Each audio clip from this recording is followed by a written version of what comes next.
conheci o Bitcoin em 2020, tem 4 anos, e desde então estou certo que pelo menos todos os dias, de alguma maneira, estou olhando para isso. O tema da palestra o Bitcoin é uma revolução tecnológica que traz soberania financeira ao indivíduo. Esses slides, eles contêm dados e fatos históricos que a minha esperança aqui, né, é que eu possa trazer uma certa reflexão em todos aqui. Todos os slides trazem uma reflexão a respeito desse tema, desse fenômeno que é o Bitcoin. Para começar, eu vou trazer 3 citações de 3 pessoas a respeito do tema. Para a gente se situar aqui, todos já entenderem do que se trata e como essa palestra vai progredir. Eu vou ler, depois eu explico aqui quem é essa pessoa. O problema fundamental de uma moeda convencional é toda a confiança necessária para fazê-la funcionar. O Banco Central deve ser confiável para não desvalorizar a moeda, mas a história das moedas fiduciárias é cheia de quebra dessa confiança.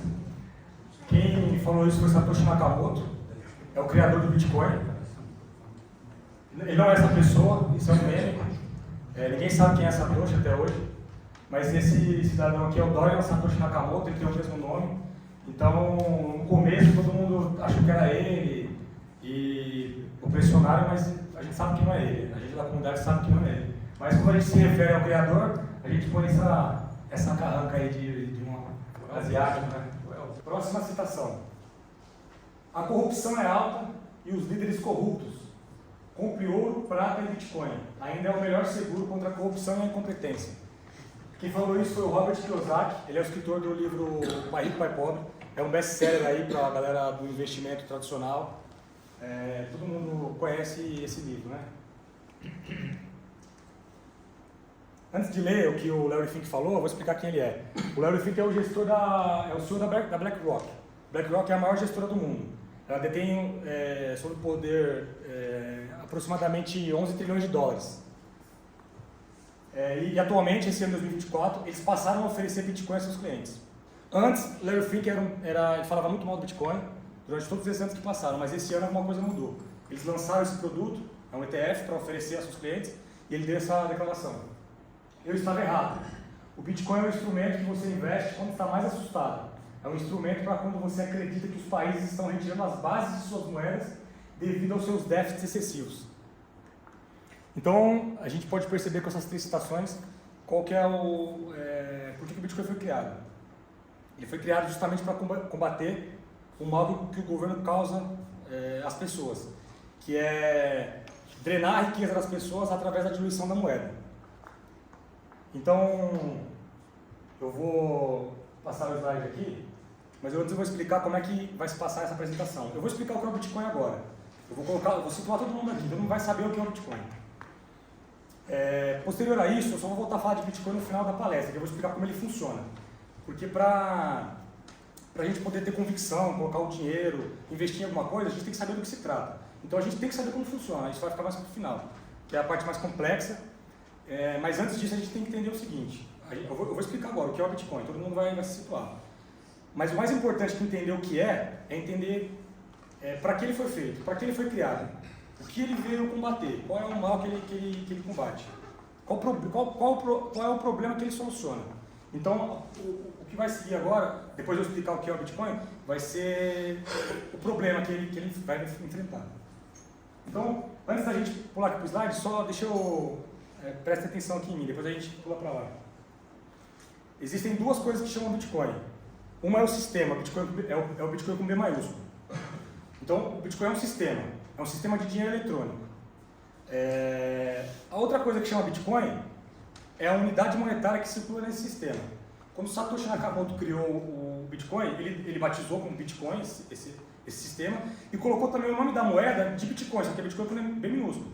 Então, quando eu me referir aqui ao sistema Bitcoin, eu vou falar sobre isso, vocês vão entender. E quando eu falar, eu vou transferir um Bitcoin agora para a carteira do venerável, eu vou estar falando da unidade monetária.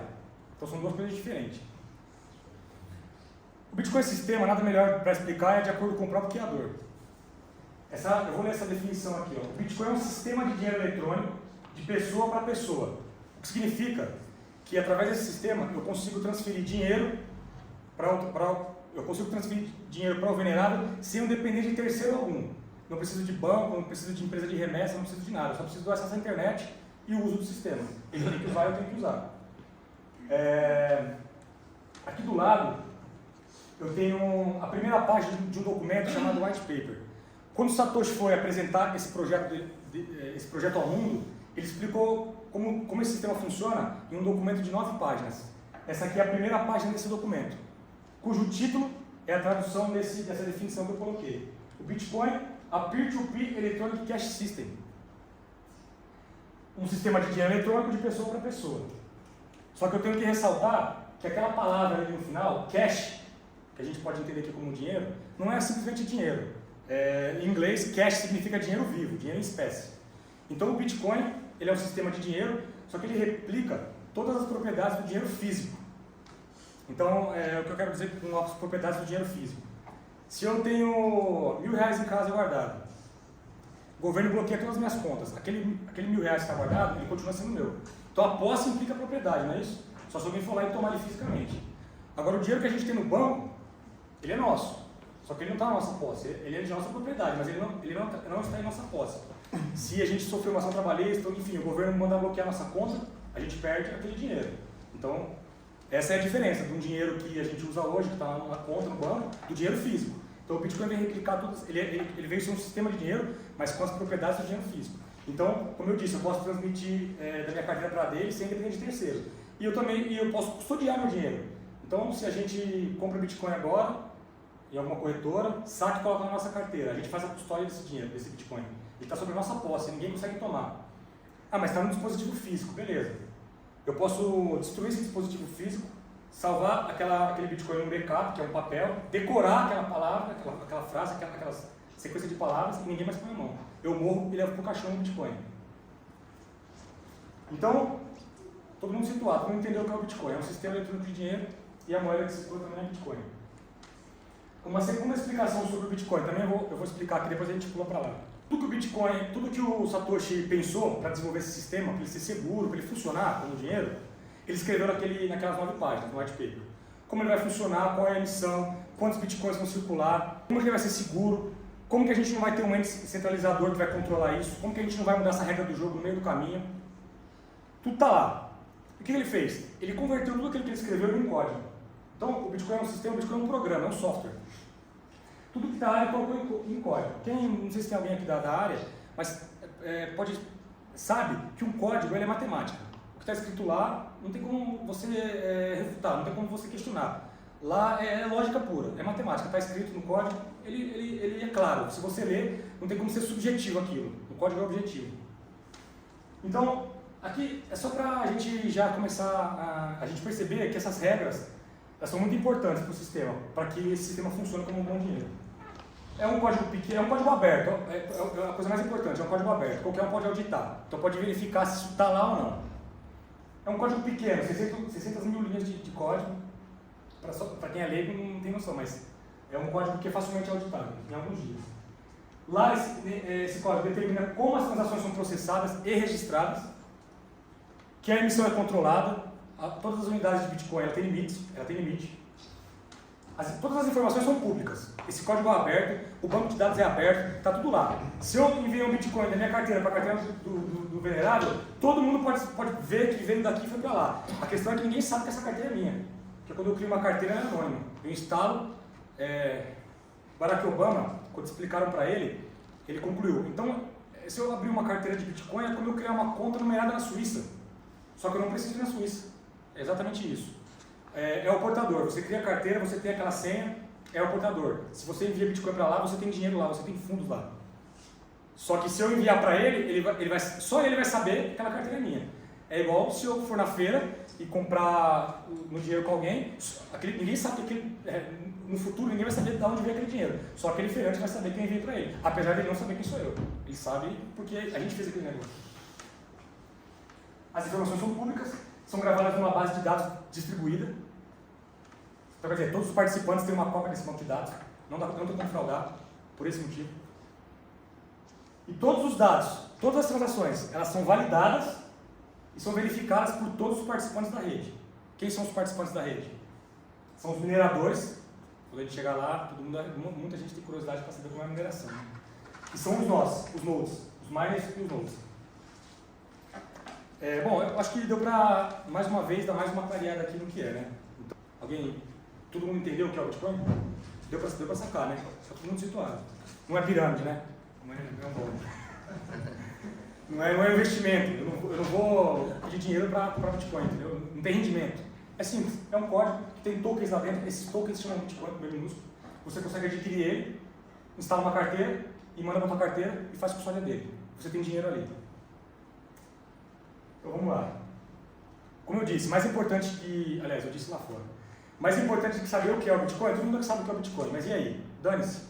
Eu tenho meu dinheiro, eu tenho meu salário, eu tenho meus investimentos. Agora, a gente tem que entender por que o Bitcoin. Por que ele foi criado? Qual é o intuito, qual foi por que o Satoshi criou isso? Por que eu devo usar isso? Por que eu estou aqui, né? Eu acho que eu nem sei me expressar, é uma loja maçônica explicando isso aqui para vocês. É isso que eu vou tentar explicar de acordo com esses tópicos aqui. Primeiro, eu vou falar rapidamente. O que é o dinheiro e a sua evolução? A gente tem que entender exatamente o que é, para a gente entender por que o Bitcoin é melhor. As fraquezas da moeda fiduciária, que é o dinheiro que a gente usa hoje. O poder do software. Alguém aqui falou mais cedo que eu prefiro alguma coisa palpável. Só que eu vou mostrar para vocês que, na verdade, as coisas palpáveis vêm perdendo valor há muito tempo. E as coisas digitais é que são a grande riqueza da humanidade nos dias de hoje. A gente vive na área digital. Está tudo digital aqui, né? Aí eu vou explicar por que a vantagem de um sistema ser descentralizado, sem um órgão controlador. E depois eu vou voltar a falar de Bitcoin. Vou ter que falar a história para vocês entenderem de onde que isso saiu e por que isso está aqui hoje em dia. E aí eu explico como ele funciona. Eu acho que, não sei se quando a gente chegar lá, como é que vai estar o tempo da palestra. Mas se tiver tempo eu vou explicar exatamente como a mineração funciona e é uma coisa que maravilha também. Mas esses temas do meio aqui foi uma das coisas também que mais me chamaram a atenção e o que me fizeram, não ia falar perder tempo, é o que fizeram eu ganhar tempo de vida, né? Olhando para isso, para essas coisas. Então, dinheiro, definição de dinheiro, meio de troca, unidade de conta, reserva de valor. O que significa o meio de troca? A gente pode fazer negócio. Unidade de conta, a gente precifica as coisas. Esse celular custa R$1.000. Então, o real é o dinheiro porque ele precifica as coisas. E reserva de valor, coloquei em negrito, porque essa é a parte mais importante do dinheiro. Essa é a parte mais importante dessa ferramenta chamada dinheiro, dessa descoberta chamada dinheiro. O dinheiro é necessário, senão a gente estava na época do escambo. O dinheiro é necessário para a sociedade evoluir. Várias coisas já foram usadas como dinheiro, né? Várias coisas já foram usadas como dinheiro. Conchas, sal, até que a gente chegou no padrão metálico. O ouro ganhou a corrida do dinheiro. O ouro foi o melhor dinheiro já inventado até hoje. O ouro, ele tem todas essas propriedades, é meio de troca, todo mundo aceita. É a unidade de conta, você consegue precificar. E a reserva de valor. O ouro é o melhor dinheiro, ele ganha de todos os outros aqui na corrida do dinheiro. Até hoje, todo mundo dá valor ao ouro. O ouro é milenar. Depois do ouro, a gente evoluiu para o papel moeda. Papel moeda é lastreado em ouro, não é isso? Os bancos guardavam o ouro e emitiam esse papel que representava o ouro. Foi assim que começou a papel moeda. Só que em um determinado momento alguma coisa muito estranha aconteceu. Todas as moedas passaram a não ter lastro nesse ativo físico, o ouro. Bom, a gente evoluiu para o cartão de crédito, os pagamentos digitais que a gente tem hoje. E a gente tem aquela moedinha laranja ali, que é o Bitcoin. Que na verdade eu falei que o ouro é o melhor dinheiro já inventado, mas na verdade ele é o melhor dinheiro já inventado. E ele foi o único que se provou no tempo. O Bitcoin não se provou no tempo. Só que em relação a isso que eu falei anteriormente, o melhor dinheiro já inventado, para mim, e para mais ou menos 5% da população mundial, o Bitcoin é o melhor dinheiro já inventado. Ele ganha do ouro, em vários aspectos. Vou falar sobre isso mais à frente. Rapidamente, dinheiro versus moeda, só para a gente também se situar. O real não é dinheiro, o real é moeda. É apenas uma moeda circulante, porque o real não consegue reservar valor. Se eu guardar R$100.000 hoje dentro da minha casa para comprar uma casa, o meu plano é comprar a casa daqui a 10 anos. Quando chegar lá, aquela casa que eu ia comprar não custa mais R$100.000, ela custa R$1 milhão. Todo mundo consegue perceber isso. Então, aqui está um exemplo de uma moeda, que é o dólar, é um papel colorido, lastreado em honestidade de político. E ali o ouro representando um bom dinheiro. O ouro representando um bom dinheiro. Vamos começar a falar mal agora da moeda, só para a gente ver se todo mundo aqui vai sair aqui concordando comigo. O que aconteceu em 71? Foi o fim do padrão ouro. Em uma coletiva, em um pronunciamento ao mundo, o presidente americano Nixon, ele cancelou a conversibilidade do dólar em ouro. Em suma, ele deu um calote no mundo e anunciou isso em um pronunciamento. Assim como o Collor fez aqui, a Zélia de Mello fez aqui no Brasil, né? O presidente Nixon fez lá nos Estados Unidos. O motivo disso acontecer é que vários países estavam pressionando os americanos a eles entregarem a reserva de ouro, porque os países faziam reserva em dólar, só que eles estavam percebendo que os Estados Unidos estavam abusando da impressão de dinheiro, eles estavam imprimindo além das suas reservas, para bancar a guerra, para bancar aquela corrida, a corrida espacial. Então, depois dessa medida que os Estados Unidos tomou, muita coisa aconteceu. Eu vou mostrar isso na sequência. Isso aqui é só a título de curiosidade, mas é muito interessante. Tem um site que chama What the Fucking Happened em 1971. Traduzindo que diabos aconteceu em 71. Lá tem diversos gráficos, eu vou mostrar um aqui ou dois rapidamente. É só para demonstrar, como eu disse, eu não trago aqui minha opinião, eu trago aqui dados. Eu aprendi com o Bitcoin que um argumento, se ele para em pé, não importa da boca de quem sai, qual a formação que essa pessoa tem. Inclusive, nada que eu estou falando aqui saiu da minha cabeça. O que eu estou falando aqui saiu da cabeça de várias pessoas que dedicaram a vida a esse tema.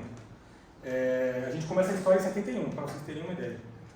E assim como o Satoshi Nakamoto, ele não criou nada, ele não criou nada no Bitcoin. A genialidade que ele teve foi de juntar várias tecnologias que já haviam sido estudadas há muito tempo, e ele conseguiu encaixar todas essas engrenagens e formou esse sistema que funciona perfeitamente, que é o Bitcoin. Esse gráfico, de 48 até hoje, aquela linha amarela é o ganho de produtividade, o que significa que as coisas elas são mais baratas para produzir. O ganho tecnológico faz com que as coisas ficam mais baratas para produzir. Antigamente, para ter um smartphone, a pessoa tinha que ter um padrão alto de vida. Hoje em dia, uma criança de 6 anos tem o melhor smartphone, porque a gente conseguiu alcançar devido ao ganho tecnológico. É muito mais fácil produzir vidro, é muito mais fácil produzir plástico, é muito mais fácil produzir o chip. Ali a gente tem o ganho de produtividade. Aquela linha vermelha é o salário médio das pessoas. Até 71, ele acompanhava o ganho de produtividade, o que significa que as pessoas enriqueciam junto com o ganho de produtividade, junto com o avanço tecnológico da sociedade. A sociedade toda ganhava com isso. Acontece que em 71, quando o governo passou a imprimir dinheiro sem lastro algum no ativo físico, apenas o lastro da confiança do governo, as pessoas mantiveram o mesmo patamar de salário. Todo mundo ganha a mesma coisa desde 71, em média. Só que o ganho de produtividade continuou subindo. Quem se apropriou dessa riqueza? O governo se apropriou dessa riqueza. Vou passar rapidamente sobre os gráficos, só para vocês já entenderam. Quem tiver dúvida, entra nesse site, tem muita coisa interessante lá, tem a legenda, explica que cada gráfico funciona, e vocês vão perceber que alguma coisa devastadora, uma coisa muito ruim aconteceu em 71, que empobreceu as pessoas e mantém o governo se perpetuando no poder e cada vez mais rico. E mais poderoso, né? Que eles não querem dinheiro, eles querem poder. Salário versus economia. Até 71 se mantinha estável, depois você pode ver o que acontece.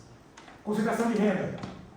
Aqui tem um fato curioso, na crise de 29, a grande depressão de 29, essa época grandes bancos quebraram, grandes empresas quebraram. O que acontece é que o que aconteceu ali foi um ambiente de justiça.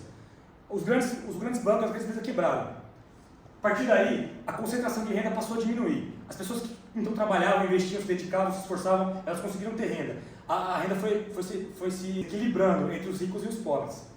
Algo aconteceu em 71, que a concentração de renda passou voltou ao que era antes, começou a subir. Por quê? Porque essas impressoras do dinheiro dos governos, quem se beneficia desse dinheiro quem está próximo, são os grandes bancos e as grandes empresas. Enfim, lares onde marido e esposa trabalham. Resumindo, antigamente uma pessoa conseguia criar 10 filhos e a esposa, em 10 anos de trabalho, comprava uma casa, mais 10 anos comprava outra casa. Hoje em dia, o casal precisa trabalhar para sustentar 1 ou 2 filhos, no máximo, ainda não consegue. Isso significa isso, esse gráfico. Aumento de preço das coisas. Aqui tem a eletricidade como serviço e outros produtos. Vários anos, de 51 a 71, eles se manteram estáveis. Depois disso, o preço das coisas, o que aconteceu. Voltando a falar da moeda americana. Tudo bem, mas você está falando que a moeda não vale nada? Como assim? Todo mundo quer dólar hoje em dia, dólar continua sendo reserva em vários lugares. Existem vários fatores que ainda fazem a moeda americana ser demandada. A economia americana é muito forte, as maiores empresas do mundo estão lá. Eles têm o poder militar, mas o fator mais importante que mantém desde 71 o dólar como a moeda do mundo é isso aqui, ó, o sistema petrodólar. O que significa? Países, para adquirir petróleo dos países produtores, dos países árabes, eles são obrigados a terem dólar para fazer essa aquisição. Isso foi um acordo secreto entre os americanos e os países árabes que foi descoberto no ano de 2000. Isso é um fato, e não é, mais uma vez, não é minha opinião, isso é um fato. É só pesquisar que vocês vão ver. Só para ilustrar, isso é um gráfico desde quando a moeda foi criada até os dias de hoje. O dólar perdeu cerca de 95% do seu poder de compra. E aí estão marcados os dados históricos que provocaram isso. O principal deles foi esse que eu falei. É o governo abusar desse poder de imprimir dinheiro. E só para ilustrar a nossa realidade, esse aqui é o poder de compra, é a perda do poder de compra vezes 5. É uma cédula de real em relação ao dólar. Quando o real foi lançado, a gente tinha 1 para 1. 100 reais comprava 100 dólares. Hoje em dia, 100 reais não compra 19 dólares. Então, se o poder de compra do dólar for diluído, imagina o nosso aqui, né? Esse aqui, vou delinear. Esse aqui é o slide um dos mais importantes da palestra. Foi graças a isso que eu, como eu posso dizer, me dediquei mais a entender, estudar o Bitcoin e, posso dizer aqui, comprar Bitcoin, né? Esse comprar Bitcoin para mim não é investir, igual muitos pensam. É trocar o dinheiro real pelo dinheiro Bitcoin. É simplesmente isso. Se ele se desvaloriza ou desvaloriza, não interessa. Eu quero ter sempre menos reais e mais Bitcoin. O Bitcoin valorizou em relação ao real. Eu nunca vou trocar a quantidade de Bitcoins que eu tenho por outra quantidade de reais, não importa. Eu quero trocar o real pelo Bitcoin. Então, aqui são duas coisas, dois conceitos. Inflação e juro negativo. Primeiro que eu vou explicar é a inflação. É o mais importante. Eu quero que pelo menos alguns de vocês saiam daqui entendendo o que é isso. O que é inflação? Inflação é o aumento da base monetária. A gente aprende que a inflação é o aumento de preços. Que no Brasil, a inflação, inclusive oficial do governo, é essa, o IPCA, que está em 4,5%. Esse IPCA não representa a inflação. O IPCA é uma cesta que mede o aumento de preço, é a consequência da inflação. A inflação real é aquela, é o aumento da base monetária, que em média no Brasil é 20% ao ano. Na pandemia foi 30%. O que significa? Se eu guardo 100 mil reais em casa e eu passo um ano lá guardando esses 100 reais, ele na verdade representa 80 mil reais, 20% menos do que ele vale. E conforme os anos passam, a distribuição é maior ainda. É claro que esse efeito não é automático. Quando o governo imprime 30%, não é no outro ano que a moeda vai valer 30% menos. Porque, como eu disse, o aumento de preço é a consequência da inflação, ela demora anos para se mostrar. E o governo tem várias ferramentas para disfarçar isso daí, maquiar, até que a gente fique que nem um sapo na panela quente, né? Que vai aquecendo e o sapo não percebe, até que ele é cozido. Então, a gente, partindo dessas premissas, tomando isso como verdade, que a inflação é o aumento da base monetária. E o aumento de preço é a consequência da inflação. Além disso, o IPCA, que é a nossa inflação oficial, na verdade entre aspas, é uma inflação fake. Porque lá é uma cesta de produtos e serviços que os índices do governo eles mudam a todo momento. O que significa? Momento de inflação alta, algum item que está na cesta subiu muito, a carne vermelha. Ele simplesmente pode trocar qualquer motivo aleatório e colocar o ovo. Aí pronto, a inflação diminuiu, controlou. Então, além de não ser inflação, ainda, se a gente for considerar, uma inflação fake. O problema disso é que a gente usa esse dado dessa inflação para a gente controlar nosso investimento. Eu estou com 100 mil, todo mundo aqui tem medo de deixar dinheiro em casa, porque sabe que vai perder o poder de compra, não é isso? Todo mundo vai buscar um investimento que dê um rendimento. E qual que é o número que a gente vê? É esse. Se a inflação é essa, eu tenho que ganhar 4% ao ano. Então eu vou deixar aqui na renda fixa, ganho 4% ao ano, PCA mais e tal.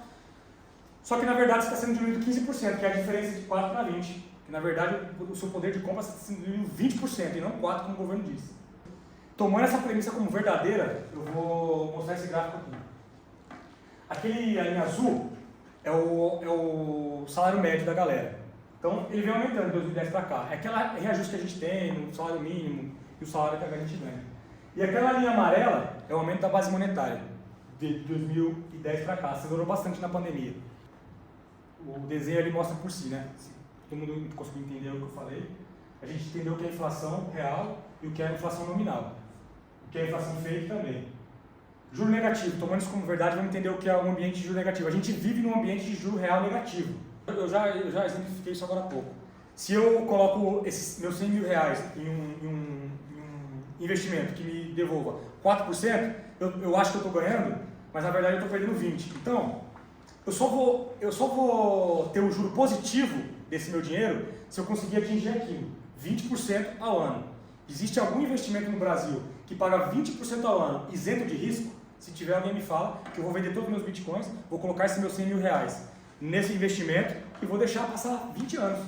Aí quando chegar daqui 20 anos, não importa quanto vai estar o preço da casa, que hoje é 100 mil, ela pode estar 20 milhões de reais. Eu vou ter 20 milhões de reais. Porque esse investimento vai me dar exatamente o que o governo vai diluir o meu poder de compra. É isso. Então, próximo slide. Tabelamento de preço. Mais uma ferramenta do governo para destruir riqueza da população. Todo mundo sabe que o tabelamento de preço não funciona. Isso já foi tentado várias vezes. No Brasil, na época do Sarney. Por último, na Argentina, 2021. Mas o tabelamento de preço que eu quero falar aqui não é nem de nenhum produto, de nenhum serviço. Aliás, é de um produto. O produto dinheiro. O governo ele tabela o preço do dinheiro através do controle artificial da taxa de juros. Por que ele faz isso? Momento de injeção de liquidez, o governo reduz a taxa de juros. Ele deixa o dinheiro barato. Qualquer um pode se aproximar dos bancos, de quem empresta dinheiro, do BNDES, enfim, direto com o governo, e obtém dinheiro. Quem se beneficia com isso, a maioria das vezes, são os bancos e as grandes empresas e os amigos do rei, quem está próximo da impressora. Quando esse dinheiro entra na economia, que vai chegar, né, devido aos investimentos que esses clientes fizeram, que vai chegar na galera, a galera já chega com o dinheiro diluído, porque o aumento de preço já vai começando antes, né? Então, quando o dinheiro chega na galera, no povo, ele já não vai valer o que ele valeu anteriormente, na mão de quem tem grana, dos amigos do rei. Mais uma ferramenta desse sistema que a gente vive, o confisco. Temos vários exemplos aqui, não vai dar tempo de falar sobre todos, mas acho que todo mundo lembra do Collor, né? Foi igual o Nixon, né? Vamos cancelar temporariamente a conversibilidade do ouro em dólar. A Zélia de Mello falou, vamos confiscar temporariamente a poupança. Tem uma frase que eu aprendi com o Bitcoin, eu acho que até ela deve conhecer no mercado tradicional, é que não existe nenhum ato temporário, não existe nenhum ato tão permanente quanto um ato temporário do governo. Eu quero falar sobre o confisco da Rússia. Ao contrário de todos esses outros, não foi a Rússia que confiscou os ativos dos seus cidadãos. Foram os outros países. Devido à guerra, diversos países lançaram sanções econômicas contra alguns cidadãos russos, principalmente os ricos e os bilionários. A própria Rússia sofreu confisco. Ela teve sua reserva em dólar congelada. A Suíça, que detém ativos, é um paraíso fiscal, ela tem patrimônio de muita gente rica e muitos países. Até ela, que foi imparcial em todas as guerras, a primeira e a segunda, ela nunca confiscou R$1 da Alemanha, ela realizou sanções econômicas contra a Rússia. O que significa? Que nem a Rússia, que é um país soberano, tem não sei quantas bombas atômicas, eles podem ser afetados por um sistema de dinheiro que é controlado por um órgão central, e que obviamente é controlado por pessoas. E que obviamente as pessoas são movidas por motivações pessoais, e não pelo interesse de todos. Bom, eu vou entrar agora na questão da digitalização do dinheiro, da riqueza, para a gente poder avançar e começar a falar do Bitcoin. O que eu tinha para falar sobre a moeda era aquilo. Acho que está todo mundo conectado aqui, conseguiu entender. Esse slide é só para mostrar, os bancos são digitais, os pagamentos são feitos por meios digitais. A digitalização do dinheiro é uma realidade. Hoje em dia o dinheiro já é digital. A gente não tem mais acesso a dinheiro físico. Aqui eu acho que a galera não tem dinheiro na carteira, eu até tenho, né? Porque eu prefiro pagar com papel. Por conta da minha privacidade mesmo, porque quando você vai fazer um Pix, você vai no frente fazer um Pix, o cara pega teu nome, teu telefone, pega teu CPF ali. O Pix é um sistema do governo. Com ele, o governo está se apropriando, ele está aumentando o controle dele sobre o nosso dinheiro. Porque agora a gente tem as instituições bancárias, né? São terceiros. O Pix ainda depende dos terceiros, dos bancos, porque o nosso dinheiro está custodiado no banco. A gente usa o sistema do Banco Central, que é o Pix. Ele fica sabendo de tudo, ele sabe que você mandou da tua conta bancária para outra pessoa, ele sabe quando foi, o valor que foi, ele sabe tudo.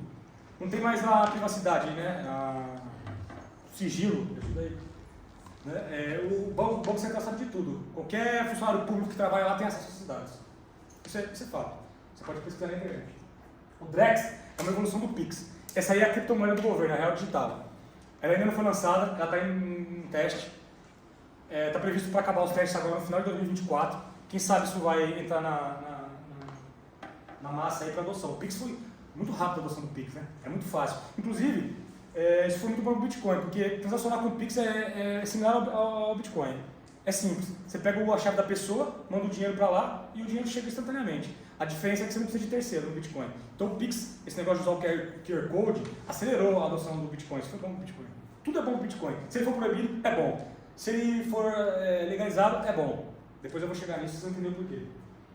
Bom, então se essa apresentação é sobre soberania financeira do indivíduo, o Pix e o Drex são o oposto disso. É a opressão total ao indivíduo. Com esse sistema, se o Drex é uma criptomoeda e ele for implementado, o que o governo vai fazer é tirar esse terceiro que é o banco. Ele vai ter carteira também, ele vai ter a criptomoeda e você vai transacionar com outra pessoa sem intermédio de terceiro também. Só que a diferença desse sistema para o sistema do Bitcoin é que o Drex ele vai ser centralizado. E o órgão que controla isso é o Banco Central. E o código dele é fechado, ninguém sabe o que tem lá, não dá para auditar. Ninguém vai conseguir controlar a emissão. Se hoje a gente consegue controlar a emissão através desses agregados monetários, com o Drex a gente não vai saber o que tem lá, se é um código fechado, o governo que controla. A gente não sabe se ele vai criar dinheiro numa carteira do amigo do rei, que seja. Vai passar uma emenda parlamentar, um decreto, uma lei, eu não sei. Eu só sei que... Bom, para encerrar isso aqui, eu vou citar uma coisa que aconteceu esse mês, não sei se também a gente falou sobre isso. Teve uma reunião, não, uma comitiva, onde um representante do Banco Central, eu também não me lembro o nome, estava falando sobre o DEX, ele estava apresentando para as pessoas esse projeto. E antes de falar o que ele falou, eu vou dizer para vocês o que aconteceu depois. Ele foi aplaudido de pé, mediante essa fala. O que ele falou? Ele estava apresentando o DREX e tal, a gente vai poder, as pessoas vão poder ter o dinheiro e tal. E é muito interessante, por quê?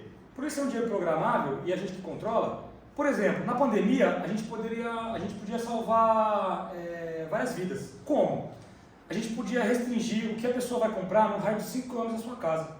Aí todo mundo, agora é verdade, aplaudiu. Obviamente não estou falando sobre as mortes da pandemia. O que eu estou querendo dizer é que enquanto está tudo bem, beleza, a gente usa o dinheiro, a gente não quer privacidade, a gente não faz nada de errado, mas, como eu disse, um sistema centralizado são pessoas que controlam. E a cada período aqui no Brasil, a gente tem 4 anos, outra pessoa no controle. E a gente não pode depender, a nossa riqueza, o nosso patrimônio, ficar na mão da cabeça de uma pessoa que vai chegar lá em cima, que a gente não sabe o que é. Quem ganha a eleição hoje em dia não é a pessoa mais esperta ou o melhor governante, é o que mente mais, todo mundo sabe. Então, por exemplo, eu vou ter que citar um nome aqui, Marina Silva, ela é aquela que é ambientalista, né? A gente elege ela entra com uma pauta verde. Agora ninguém vai poder consumir carne mais porque a vaca está soltando gás, enfim. Aí ela vai restringir a compra de carne de 1 kg por pessoa. Então o seu dinheiro no Drex vai ser controlado. Isso já está acontecendo na China, né? Não sei do que conversei, isso acontece lá, o crédito social é uma realidade. Se imagina uma arma dessa na mão do Maduro, ninguém vai sair mais desse país, pronto, não pode comprar passagem, está bloqueado. Isso é muito perigoso. Bom, a gente sabe então que a questão da digitalização é inevitável. Esse slide aqui é só para mostrar para os senhores e as senhoras que não existe só riqueza em coisas palpáveis. Isso aqui mostra claramente isso. Não existe só riqueza em coisas palpáveis. Inclusive, as coisas palpáveis, os ativos físicos, eles vêm sendo demonetizados conforme o tempo passa, inclusive o ouro. A riqueza está sendo digitalizada, a nossa riqueza está sendo migrada para coisas digitais. Aqui está uma tabela dos 10 maiores ativos do mundo. O primeiro é o ouro, tem 10 trilhões de captação de mercado. A gente tem a prata ali, a gente tem a prata em sétimo, e o Bitcoin já alcançou o 10º lugar nessa lista. A captação de mercado dele é de 1 trilhão, aproximadamente. E tirando aquela empresa de petróleo, todas as outras nessa lista, elas têm a riqueza puramente digital. Toda a riqueza dessas empresas são baseadas em software, em internet e informação. Exceto a Apple também, né, que ela tem os celulares, né, tem um hardware. Mas ela também, boa parte dessa riqueza vem da nuvem, desse sistema de nuvem que ela vive. E de diversos outros. Então, só para a gente fechar isso daqui, a gente consegue ver riqueza nas coisas digitais. O mundo inteiro vê, pô. Eu sei que as coisas elas vão mudando de geração para geração, né? Mas quem aqui não tem um smartphone? Quem aqui não tem um WhatsApp? A pessoa mais velha desse local, ele tem um WhatsApp. Ele precisa disso. Se ele não tiver, ele não tem acesso, ele não vai conversar com seus familiares. A evolução ela vai acontecendo, independente se você concorda ou não, se você quer ou não, ela vai acontecer. E se você não se adaptar, você vai ser obliterado, você vai ficar de fora. Vamos parar de falar de coisa ruim, que é o sistema tradicional. Só vou finalizar aqui. Tem essa ilustração bonitinha aqui, né? A gente tem dois caminhos para escolher, o da prosperidade, que é o do Bitcoin, e o do caos, que é o sistema agredivo atual. Eu vou ler aqui, ó. O sistema atual é centralizado e controlado por governos e bancos. O que significa isso? Que ele é controlado por pessoas. E pessoas são... até bactérias, elas reagem a incentivo, né? Todas as pessoas, elas funcionam através de motivações pessoais. Isso é um fato. Então, nesse sistema, que é corrupto, cujo lastro é a confiança que o governo não vai destruir nossa moeda, é um sistema que ela incentiva o consumismo. Por quê? Porque o nosso dinheiro hoje em dia é igual um sorvete num dia quente. Se a gente não gastar, ele vai derreter. Então é um sistema que incentiva o consumismo. Ele desincentiva a poupança e, automaticamente, desincentiva o recurso. Então, menos recurso, menos investimento, menos empreendimento, menos riqueza, menos pessoas e assim por diante. É o caminho que a gente está tomando. Contra o sistema do Bitcoin, que é um sistema descentralizado, não tem um órgão que controla, ele é confiável em código e não em pessoas. A gente está falando aqui de matemática. Você não tem como refutar a matemática, 2 mais 2 é igual a 4. Depois de tudo isso aqui explicado, o que eu trago para os senhores é isso. É a boa nova, o Bitcoin é a boa nova. Eu vou ler o slide. O Bitcoin é incensurável. O que significa? Se eu enviar um Bitcoin da minha carteira para a carteira do venerável, essa transação nunca pode ser desfeita. É impossível desfazer. Ele é incapturável. Vou trocar essa palavra por inconfiscável e vou fazer um exercício aqui para provar como a gente é manipulado.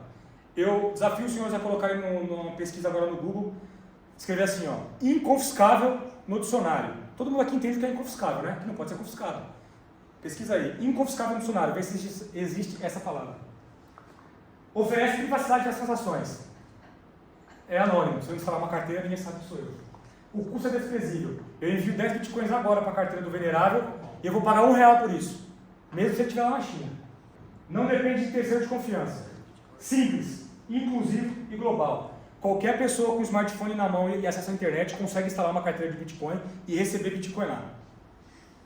É uma arma contra a opressão, porque ele é protegido por criptografia. Criptografia sempre foi uma arma desde a guerra. A gente vai entender da onde que veio essa história.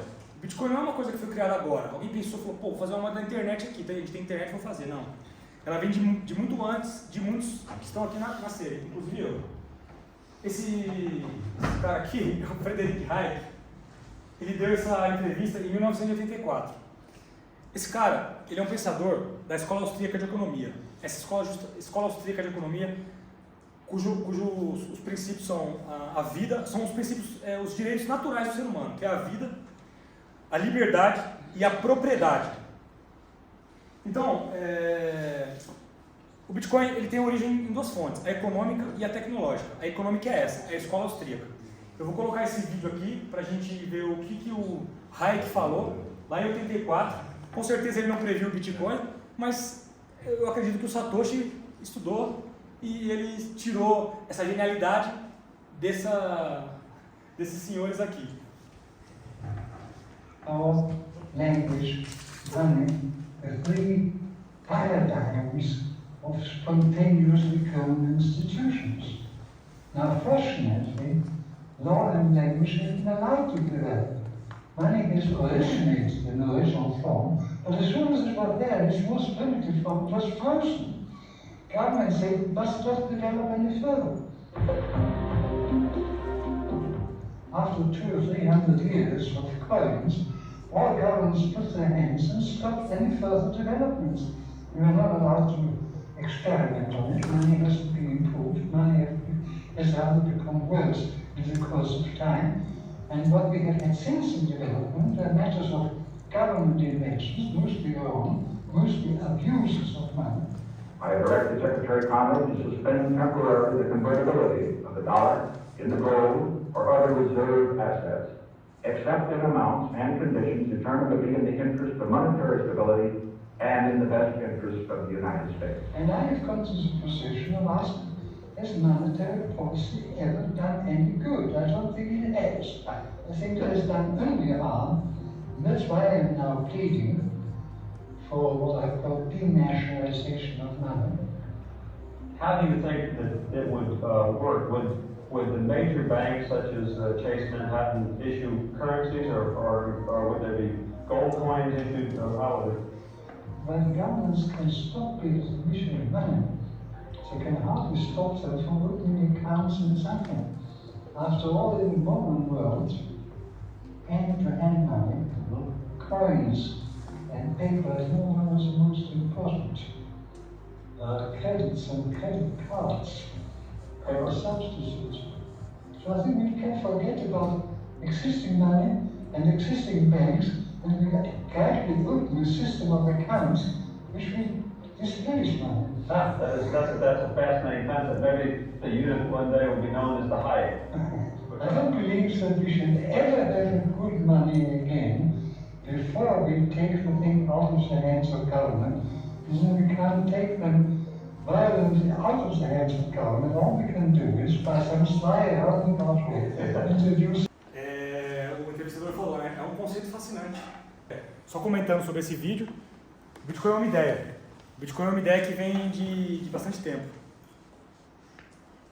A ideia de que é necessário tirar das mãos do governo esse monopólio da moeda.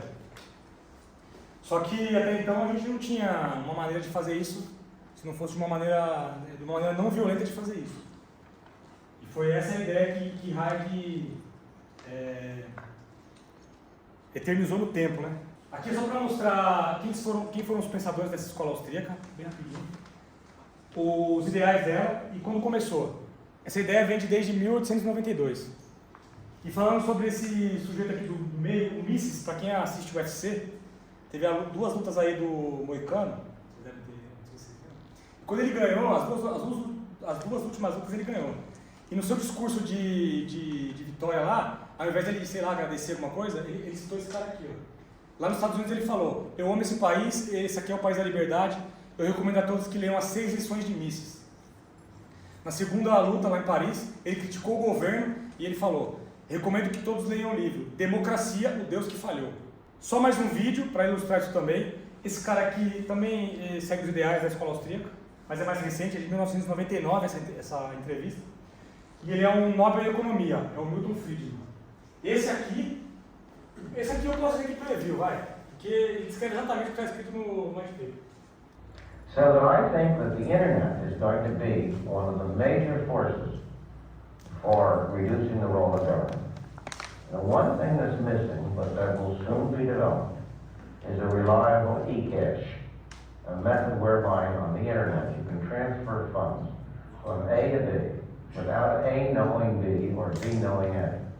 The way in which I can take a $20 bill and hand it over to you, then there's no record of where it came from.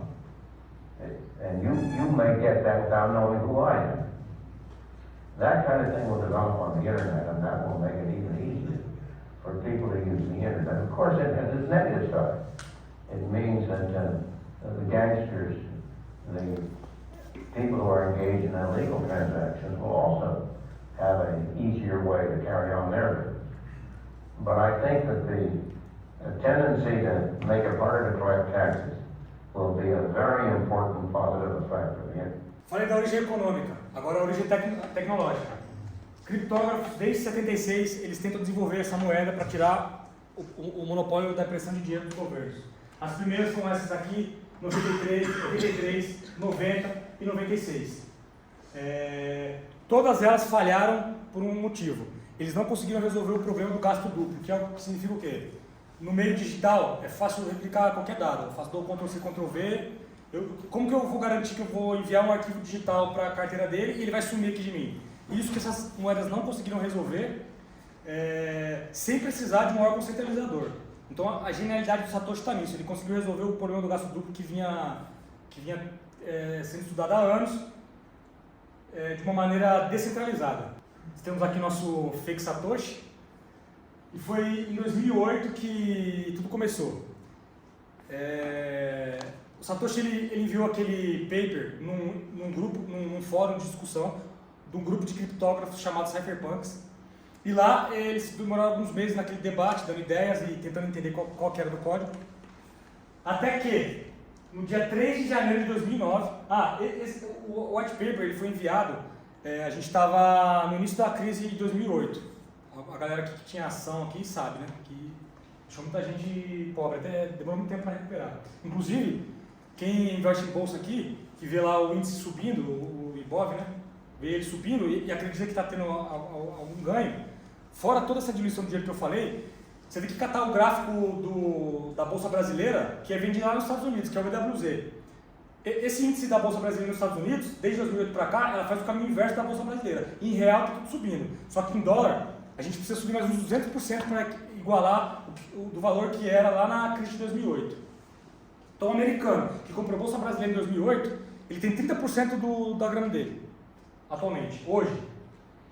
Até que em 2009, no auge da crise financeira, o Satoshi Nakamoto lançou o programa.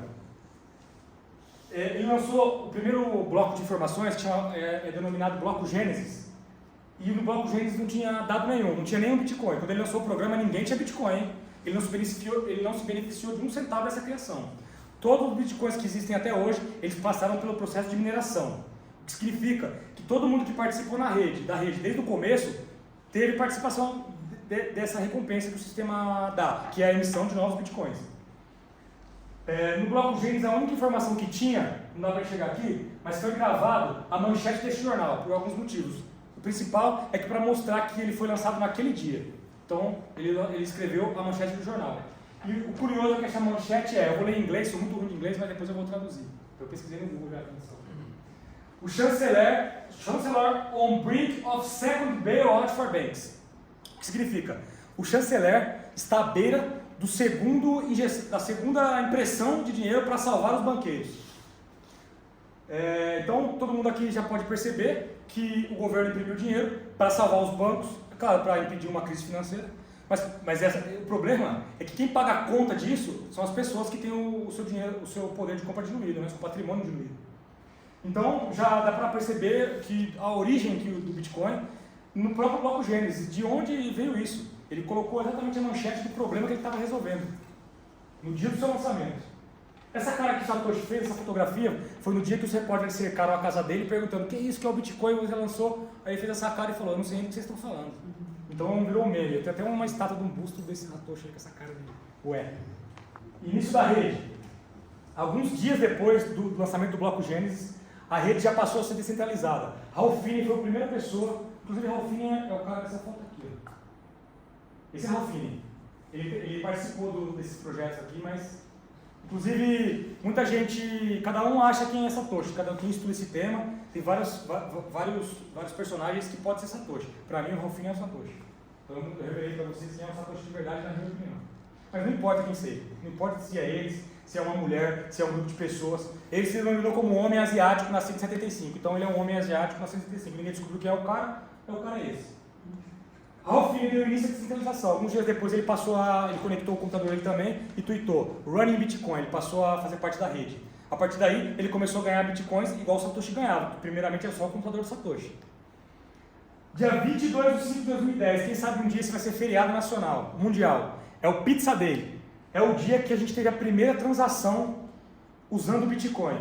Esse programador aqui, ó, Lázaro e seus dois filhos, ele nunca comprou Bitcoin. Ó, se é a primeira transação, não tem como ele ter comprado Bitcoin de alguém. Ele simplesmente minerou, colocou a máquina para funcionar. No começo era só entusiasta, pô. Essa moedinha da internet, o que é isso? São dados, tem futuro, não tem. Ele anunciou no fórum da internet, eu quero comprar duas pizzas por 10 mil bitcoins.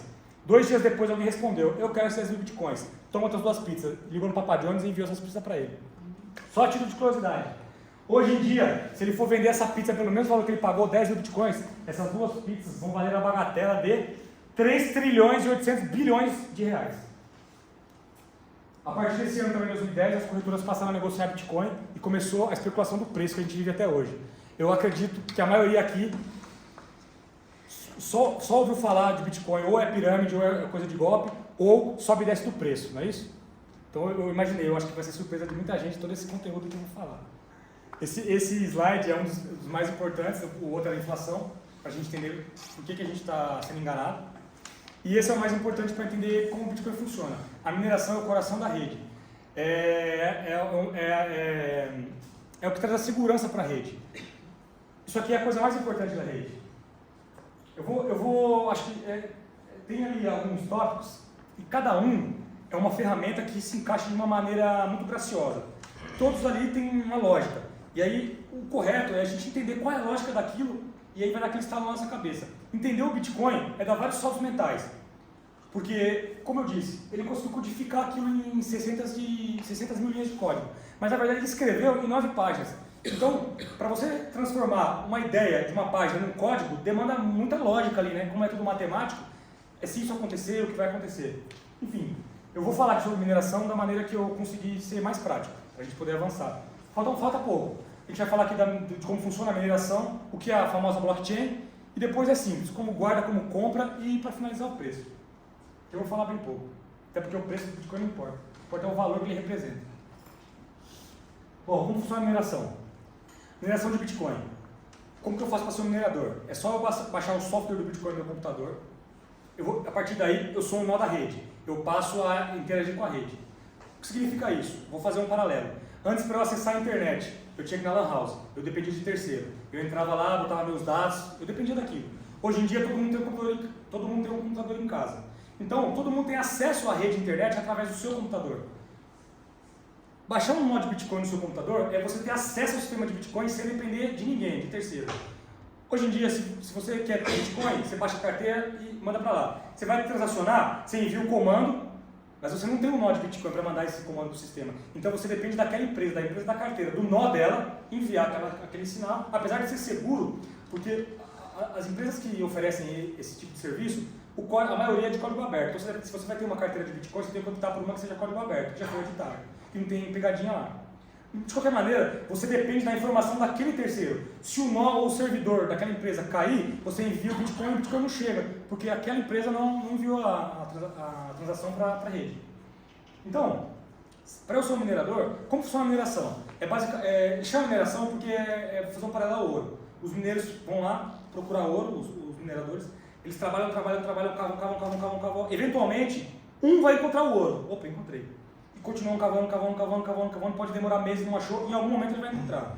O processo de mineração é similar. Os computadores ficam trabalhando, eles ficam, o código do Bitcoin ele traz isso. Eles ficam procurando um número, eles tentam resolver um problema probabilístico.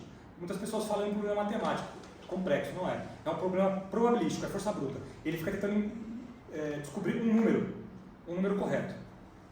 Todas as máquinas, ao mesmo tempo. Uma encontrou aquele número, ela é eleita a colocar todas as transações que estão no momento na rede e validá-las e registrá-las no banco de dados do Bitcoin, que é a blockchain que eu vou falar depois. O que ele ganha fazendo isso? Ele ganha os novos Bitcoins que são minerados, mais as taxas de transação de todo mundo que estava enviando transações naquele momento. Certo? Então, qual que é a recompensa de minerar? São os novos Bitcoins que são emitidos, mais o FII, que são as taxas. Eu procurei colocar a nomenclatura, porque, a gente está estudando sobre Bitcoin, a gente tem que saber. Não chama taxa, chama FII.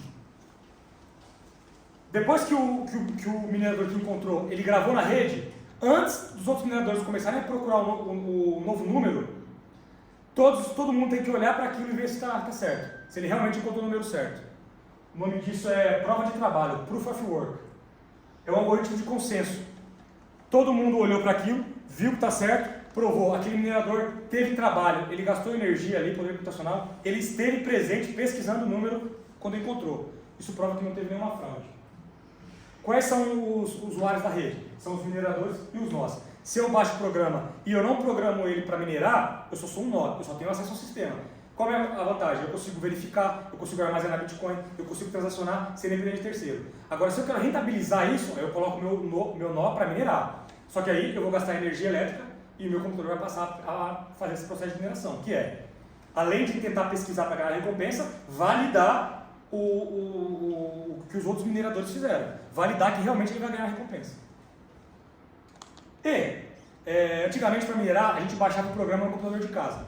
Algum tempo depois, cresceu o poder computacional, muita gente começou a minerar, e o programa tem um item que é o ajuste de dificuldade. Quanto mais computadores se conectam à rede, mais rápido vão achar aquele número. Só que ele precisa ser encontrado em média de 10 em 10 minutos, por vários motivos. Vou falar o principal aqui. Todos os nós da rede se sincronizarem, dá tempo de todos os outros nós verificar se aquilo é verdadeiro. E conforme o poder computacional aumenta, é encontrado mais rápido. Então o programa tem esse ajuste de dificuldade que acontece a cada 15 dias. O programa é ajustado para que aquele problema fique mais complexo, para que aquele número seja encontrado a cada 10 minutos. Então, eu acabei aqui com a questão da mineração. É difícil. Essa aqui é uma máquina, é uma mineradora. Antigamente se minerava no computador, depois precisou de placa de vídeo. E como a indústria avançou, a gente evoluiu para esse tipo de máquina aqui. É uma máquina que gasta muito menos energia que o computador e ela tem um poder de processamento muito maior. Ela consegue encontrar esses blocos. Funcionamento da rede, essa aqui é a blockchain. Como os dados são armazenados, elas são armazenadas em blocos. Cada bloco é ligado ao outro por esse número. Quando um bloco ele é aceito, ele cria um número embaixo. Esse número que é o que todo mundo procura ele é gravado no rodapé do bloco. O que os mineradores procuram é um cabeçalho do próximo bloco que encaixa nesse rodapé. E assim a gente vai criando essa cadeia de blocos de informações que é o banco de dados do Bitcoin. É isso que garante a imutabilidade das transações. Não dá para você entrar aqui no meio de um bloco e mudar uma transação, cancelar uma transação, porque senão toda a cadeia vai ser alterada. E o que garante a descentralização é que esse banco de dados tem uma cópia em cada nó ou em cada minerador, em cada nó. Só para explicar sobre o halving, aqui é a fórmula, mas não se atendem a isso. Vou explicar aqui. No início não existia nenhum Bitcoin. O Satoshi nunca ganhou nada de graça, ele teve que minerar para ter. Nos primeiros 4 anos, a cada bloco minerado, que é a cada 10 minutos, o sistema emite 50 Bitcoins. Essa era a recompensa. 4 anos depois, a recompensa caiu pela metade. O que aumenta a escassez. A emissão é de 25 Bitcoins por bloco. E depois 12, e depois 6, e depois desse último halving que aconteceu agora, a recompensa para os mineradores é de 3 Bitcoins por bloco. São 3 Bitcoins minerados no mundo a cada 10 minutos. Quem acertou, ganha os 3 Bitcoins. E até que a gente chegue a esse limite de 21 milhões de unidades. Isso vai acabar em 2140, ninguém ainda vai estar vivo até lá. E quando isso acabar, qual vai ser a recompensa dos mineradores? As taxas. Obviamente que se a gente chegar até lá e isso estiver funcionando, a taxa que agora é pequenininha, que é R$1 que eu falei, só que é em Bitcoin, né? Ela vai valer a pena, porque o Bitcoin vai estar muito valorizado. Então R$1 hoje em Bitcoin, quanto vai ser quando o Bitcoin for muito valorizado. Então sempre vai ter incentivo para a gente manter as máquinas ligadas e para o poder computacional continuar sempre crescendo na rede do Bitcoin. Bom, acabamos aqui tudo que é complexo, tudo que é complicado, entendemos o que é moeda, entendemos o porquê o Bitcoin foi feito, como ele funciona.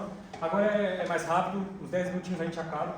É só para a gente mostrar como é fácil a gente transacionar Bitcoin, é como enviar um e-mail. Tem 2 maneiras de guardar Bitcoin. Uma é instalar um aplicativo no celular, no próximo slide eu mostro essa interface, é muito simples.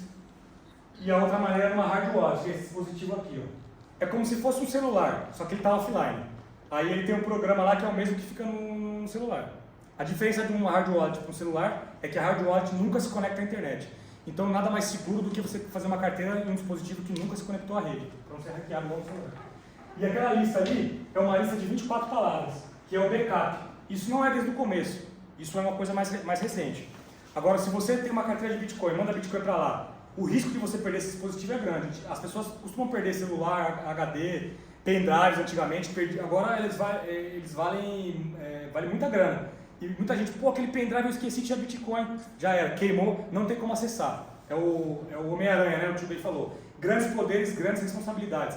O Bitcoin te dá grandes poderes de soberania total, só que ela te dá uma responsabilidade. Você tem que custodiar isso de uma maneira correta.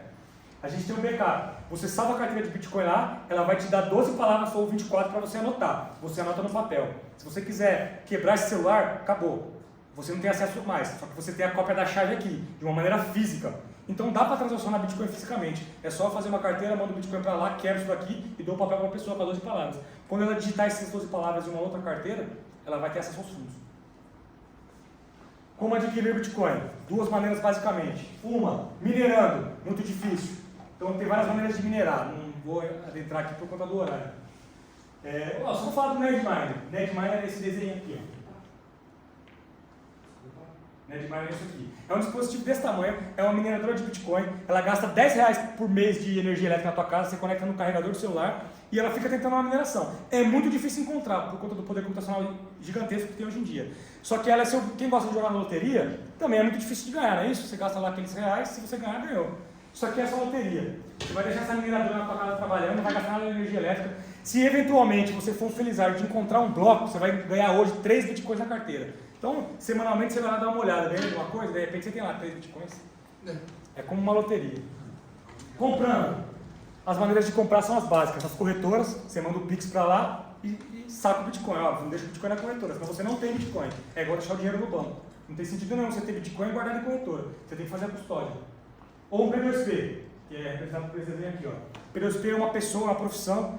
A maioria declara, mas você encontra por aí na internet pessoas que não declaram. Você vai lá e compra Bitcoin com privacidade, manda o dinheiro pro cara, o dinheiro em espécie, no Pix, o que o cara aceitar, você paga. E ele manda Bitcoin pra tua carteira. É uma maneira de comprar com privacidade. Se você quer guardar teu patrimônio ali longe do olho de qualquer um, só você sabe, é só assim que dá. Ou minerando, ou com P2P. E tem também a exposição ao preço. Hoje o Nubank vende Bitcoin, o Mercado Pago vende Bitcoin, só que isso não é Bitcoin de verdade, é só exposição ao preço. Você compra lá, mas ele não deixa você sacar. Você consegue se expor ao preço. Você compra lá 100 mil reais, o Bitcoin dobrou de preço, você saca 200 mil reais. Você não consegue sacar o Bitcoin. Próximo. Isso aqui é a interface de uma carteira de Bitcoin. A carteira de Bitcoin tem basicamente 4 botões. Quem quiser baixar, ó, quem quiser conhecer, quem tem interesse de comprar e guardar, essa aqui é a mais simples, é a Blue Wallet. É a carteira azul, né? Em inglês, Blue Wallet.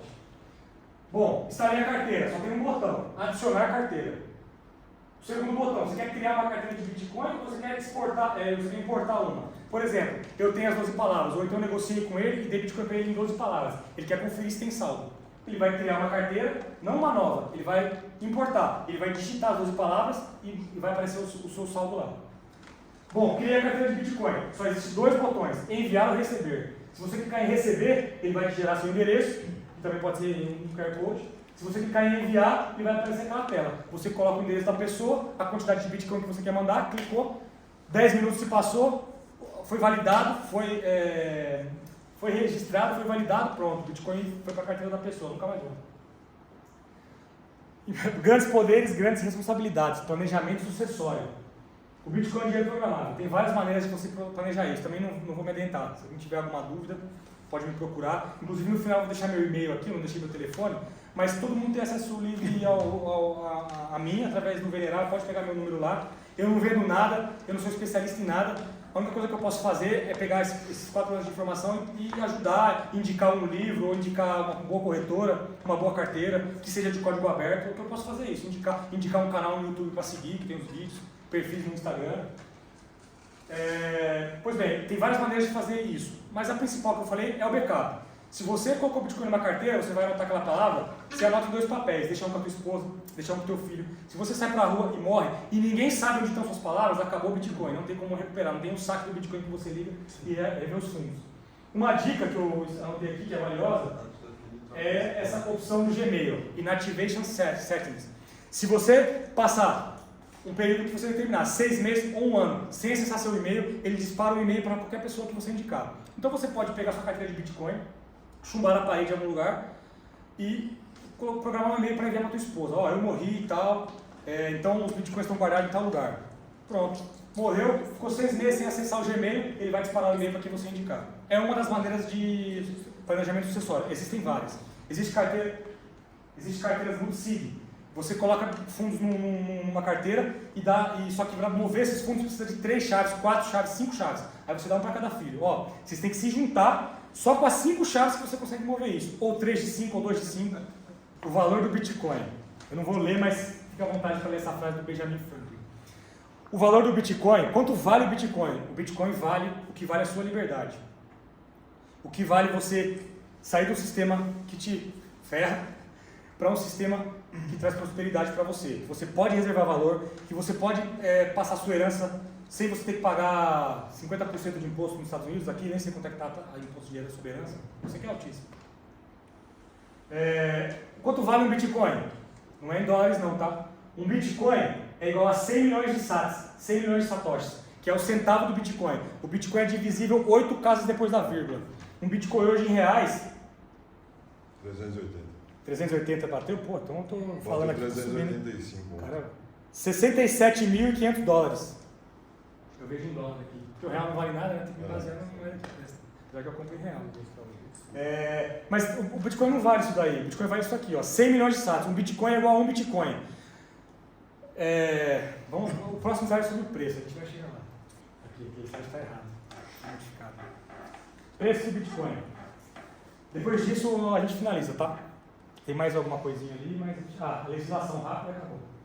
Preço do Bitcoin. Todo mundo tem muita curiosidade sobre isso. Todo mundo acha, fulano comprou, perdeu dinheiro. Mas o outro comprou e ganhou dinheiro. Mas se eu comprar e cair? Bom, visualmente aqui, eu acho que não tem a possibilidade de alguém que comprou, esperou o tempo suficiente e caiu, né? Perdeu dinheiro. Quem perdeu dinheiro? Quem comprou aqui e vendeu aqui. Não esperou o tempo suficiente. Esse gráfico é desde o início do Bitcoin. Ele começou a 20 centavos de dólar e teve uma bolha, todos chamaram de bolha, em todos os canais de comunicação, vários jornais e vários especialistas em investimento. O Bitcoin é uma bolha, não vale nem o que um abacate vale. Isso foi falado no Jornal Nacional. Ele saiu de 20 centavos de dólar, bateu 100 dólares, voltou para 10 dólares durante uns 2 anos. Durante um ano, ele foi cair até os 20 dólares. Os próximos 4 anos, 1.500 dólares, mais um ano caindo. Nos próximos 4 anos, 20 mil dólares, 3 mil dólares, 70 mil dólares. Teve esse vale aqui e hoje em dia a gente está em 68 mil dólares. Por que isso acontece? O preço sobe e desce dessa maneira, existem essas bolhas por um simples motivo. O preço sobe porque tem mais pessoas comprando do que vendendo. E o preço desce porque tem mais pessoas vendendo do que comprando. É matemática, é oferta e demanda, são leis da física. Por que acontecem essas bolhas? Quando o Bitcoin começa a subir, ele vai noticiar, ele aparece nos jornais. Todo mundo vê o amigo que comprou ficando rico. Então a pessoa vai e compra. Esse amigo que ficou rico, ele comprou um Bitcoin a 20 centavos e ele se multiplicou daqui até aqui, ó. Daqui até aqui, ele se multiplicou 250 vezes no período de 4 anos. Quem comprou R$1.000 e passou a ter 250 mil reais, ele vai querer gastar, pô. O dinheiro não é nada. O dinheiro não tem valor, o que tem valor são as pessoas. Ele vai comprar uma casa para dar boa vida para sua família. Então, se a gente vê que em 4 anos, a galera que está comprando, está tendo seu dinheiro multiplicado, em algum momento, essa galera vai vender. E o momento em que tiver mais pessoas vendendo do que comprando, o preço vai cair. E quando o preço começar a cair, mais pessoas ainda vão vender. Até que se esgote as pessoas que têm vontade de vender. E as pessoas que têm vontade de comprar sobreponham esse número. E aí o preço volta a subir novamente. A gente tem a teoria dos ciclos, é uma das teorias do preço do Bitcoin. Ela funcionou até hoje. Ela só vai deixar de funcionar, ela só não vai ter validade mais o dia que ela deixar de funcionar, que ninguém sabe quando é. A teoria dos ciclos, essa linha amarela aqui, ó, é o halving, é aquele evento que eu falei. Como não tinha nenhum Bitcoin, começou a emissão, depois de 4 anos a emissão caiu pela metade, quem minerava lá, gastava energia elétrica, estava tendo um rendimento, passou a ter a metade do rendimento. Porque quando ele descobriu um bloco, ele tinha 50, agora ele tem 25. Então ele tem que fazer o quê? Ou ele tem que economizar mais energia para ter rendimento, ou o Bitcoin tem que valer mais, certo? Automaticamente, aumenta a escassez. Está tendo menos Bitcoin na praça, porque todo Bitcoin se alguém tem Bitcoin aqui, ele saiu de algum minerador. Ou eu minerei. Então, se os mineradores estão tendo menos Bitcoin, está tendo mais pessoas comprando, o preço vai subindo. A teoria do ciclo diz que a cada halving, o Bitcoin começa a se multiplicar e ele vai para outro patamar. Esse primeiro halving aqui, 250 vezes. Esse segundo halving, 60 vezes. Esse último halving aqui, 14 vezes. E a gente teve esse halving aqui, ó, em abril desse ano. O que significa que a escassez aumentou. A gente tem metade dos bitcoins que a gente tinha nos últimos 4 anos, começou agora. A teoria do ciclo nos diz que a gente está no início de um ciclo de alta. A partir de agora, e obviamente a gente tem a questão da demanda. Eu penso que, eu quero crer, aliás, eu acredito que alguém vai sair daqui, que vai se interessar e vai querer comprar Bitcoin. Automaticamente está aumentando a escassez. Quanto mais pessoas compram, menos Bitcoin tem. Então, é isso. Sobre o preço é isso. Existem essas teorias, a gente não sabe para onde o preço vai. O interesse pode acabar e o Bitcoin pode começar a descer. Como também ele pode quebrar esse ciclo, essa teoria dos ciclos, e a partir de amanhã começar a disparar de um jeito que o Bitcoin vai a $1 milhão amanhã. Ninguém sabe o que vai acontecer com o preço. Isso aqui é só uma teoria. Não dá para garantir nada. Só mais um modelo matemático que faz a previsão do preço do Bitcoin. Esse modelo Stock to Flow é conhecido por ele tentar prever o preço do ouro. E pelo Bitcoin ter as mesmas características do ouro, ele foi modificado para tentar prever o preço do Bitcoin. Ele foi criado em 2019, está mais ou menos aqui na tela, foi criado aqui. E ele é essa linha preta que passa aqui atrás, estão vendo? Dá para ver? Essa linha preta. E a linha colorida é o preço. Ela está colorida porque ela mede quão quente ela está do halving, quão perto, e o escuro é o quão longe ela está do halving. Desde 2009, esse modelo matemático que tenta prever o preço tem acertado. O preço vem caminhando, sobe, desce, acima está bem próximo. Agora a gente já passou um pouco aqui, ó, mas aqui a gente se aproximou bem. Segundo esse modelo matemático, no final de 2026, o Bitcoin vai valer $1 milhão. Aí, eu gostaria que valesse, né? Pelo menos que eu estou dentro. Quem está fora acho que não quer, porque não deu tempo de entrar ainda. Bom, é isso. Esse é o penúltimo slide, só falta o último, que é o de encerramento. Regulamentação. Existem basicamente 3 leis no Brasil que regulamentam os criptoativos. A IN de 2019, foi uma das primeiras, ela tratou da obrigatoriedade da prestação de informações, a receita, e a tributação. A lei de 2022, ela trouxe mudanças na obrigatoriedade da prestação de informação e mudanças na tributação. E a lei de 23, ela trouxe mudanças na tributação de corretoras estrangeiras. O que eu só quero dizer com isso, se vocês tiverem interesse em saber o que diz a legislação, tira uma foto e pesquisa. Só quero demonstrar que essa regulamentação não serve para proteger ninguém, não serve para proteger as pessoas. Ela só serve para essas duas coisas. Obter informação de quantos bitcoins você tem, do seu patrimônio, e tributar. Para fechar, o último slide, garanto, esse é o último. Sobre declaração, cada um faz o que quer com o patrimônio. Não estou aqui, eu vou repetir, não sou especialista, não sou conselheiro financeiro, não vou pedir dinheiro para ninguém. Cada um faz o que quer com o patrimônio. Eu só vou falar aqui que essa aqui é o que eu faço com o Bitcoin, essa é a minha declaração. Aí eu trouxe uma colinha aqui, só para finalizar, minha declaração ao Bitcoin. Para fechar, galera, pelo mundo vivemos em espécies de currais hiperinflacionários, onde burocratas intencionalmente prejudicam nossas vidas e drenam nossa riqueza por meio de um mecanismo de escravidão monetária. Famílias são sufocadas e têm constantemente seu padrão de vida empurrado para baixo. Atualmente não existe mais poupança, a inflação é uma fraude e a moeda que usamos é uma ilusão. A ideia do Bitcoin é replicar todas as propriedades de um bom dinheiro no ambiente digital de maneira segura e soberana. Ele tem mostrado ser eficaz até agora. Agora o que cabe a nós é difundir e acelerar esse processo. Porque até quando a gente vai permitir que a nossa riqueza seja drenada por governos arbitrários? A gente vai deixar essa conta para quem? Para os nossos filhos? O Bitcoin incentiva a poupança, gera mais recursos, menos desperdício, bons investimentos, mais desenvolvimento, mais tecnologia, mais evolução e, consequentemente, mais pessoas e famílias, que é o que realmente tem valor, né? São as pessoas. O Bitcoin é a disrupção do dinheiro, é uma tecnologia que nos conduz a uma nova era. O Bitcoin muda a relação entre governantes e governados. Não se trata apenas de um ativo financeiro. O Bitcoin é uma solução tecnológica. Por esse motivo, não existe concorrente, não existe não existe diversificação, não existe um segundo melhor. Pela primeira vez na história, não precisamos tirar nosso dinheiro do país. A gente pode tirar o país do nosso dinheiro. O Bitcoin é um voto através do desinvestimento. Você protege seu patrimônio, a sua vida, e não financia a ação de governos dos quais você não concorda. E no processo você fica rico. A verdade é essa. E para fechar, o Bitcoin é um imperativo moral. É uma mudança de paradigma tão profunda e pode até ser complicado para algumas pessoas. Mas o fato de alguém não entender ou não concordar não importa, porque o Bitcoin é uma reação em cadeia que não pode mais ser parado, não pode ser ignorado e nem parado.